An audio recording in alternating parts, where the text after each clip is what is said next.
Breaking news. తమిళనాడులో తాజా assembly ఎన్నికల అనంతరం రాజకీయ సమీకరణాలు వేగంగా మారుతున్నాయి. ముఖ్యమంత్రి విజయ్ నేతృత్వంలోని ప్రభుత్వం అధికారంలోకి వచ్చిన తర్వాత రాష్ట్ర రాజకీయాల్లో కొత్త చర్చలు మొదలయ్యాయి. ఈ నేపథ్యంలో సూపర్ స్టార్ రజనీకాంత్ను తమిళనాడు బీజేపీ ముఖ్య నేతలు ఆయన నివాసంలో కలవడం రాజకీయ వర్గాల్లో ఆసక్తి రేకెత్తిస్తోంది.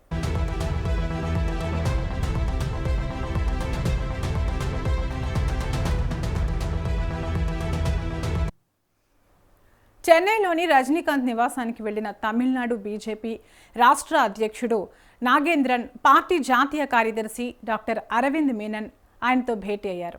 ఈ సందర్భంగా గత 12 ఏళ్లలో కేంద్ర ప్రభుత్వం చేపట్టిన మౌలిక సదుపాయాల అభివృద్ధి, సంక్షేమ కార్యక్రమాలు, పాలనాపరమైన సంస్కరణలకు సంబంధించిన ప్రచురణలను రజనీకాంత్కు అందించినట్లు బీజేపీ నేతలు వెల్లడించారు.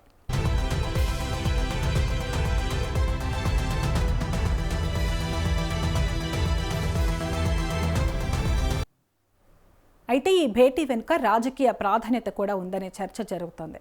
తమిళనాడులో ప్రస్తుతం విజయ్ నాయకత్వంలోని ప్రభుత్వానికి బలమైన ప్రత్యామ్నాయం లేకపోవడం, మరోవైపు అన్నాడీఎంకే నాయకత్వ సంక్షోభంతో బలహీనపడుతున్న పరిస్థితుల్లో ప్రజాదరణ కలిగిన రజనీకాంత్ను రాజకీయాల్లోకి తీసుకురావాలనే ఆలోచన బీజేపీ వర్గాల్లో ఉన్నట్లు ప్రచారం జరుగుతోంది.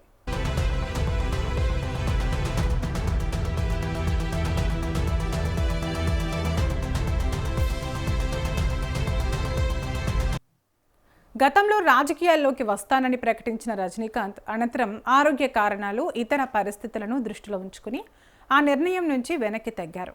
అయినప్పటికీ కేంద్ర బీజేపీ అగ్రనాయకత్వంతో ఆయనకు సత్సంబంధాలు కొనసాగుతున్నాయి. దీంతో భవిష్యత్తులో రాజకీయ రంగ ప్రవేశంపై మరోసారి చర్చ మొదలైంది.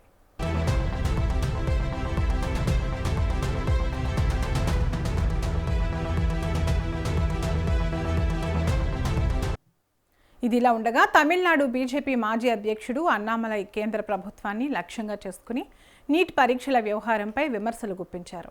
ఇటీవల ప్రశ్నాపత్రాల లీకేజీ ఆరోపణల నేపథ్యంలో రద్దయిన నీట్ పరీక్షకు ఈ నెల 21న రీటెస్ట్ నిర్వహించనున్న సంగతి తెలిసిందే. రీటెస్ట్ను ఎలాంటి అక్రమాలు జరగకుండా నిర్వహించేందుకు కేంద్ర విద్యాశాఖ, జాతీయ పరీక్షల సంస్థ భారీ భద్రతా చర్యలు చేపట్టాయి. అయితే ఈ ఏర్పాట్లు విద్యార్థులపై మరింత మానసిక ఒత్తిడిని పెంచుతాయని అన్నామలై అభిప్రాయపడ్డారు.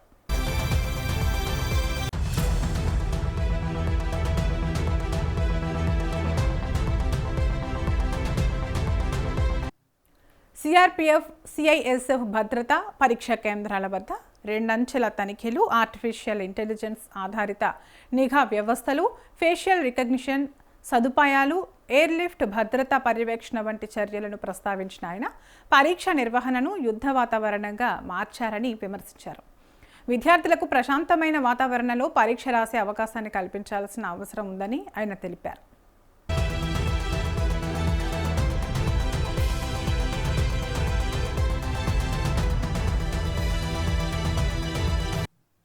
ఒకవైపు రజనీకాంత్తో బీజేపీ నేతల భేటీ రాజకీయంగా చర్చనీయాంశమవుతుండగా, మరోవైపు అన్నామలై చేసిన నీటి వ్యాఖ్యలు తమిళనాడు రాజకీయాల్లో మరో కొత్త చర్చకు తెరలేపాయి.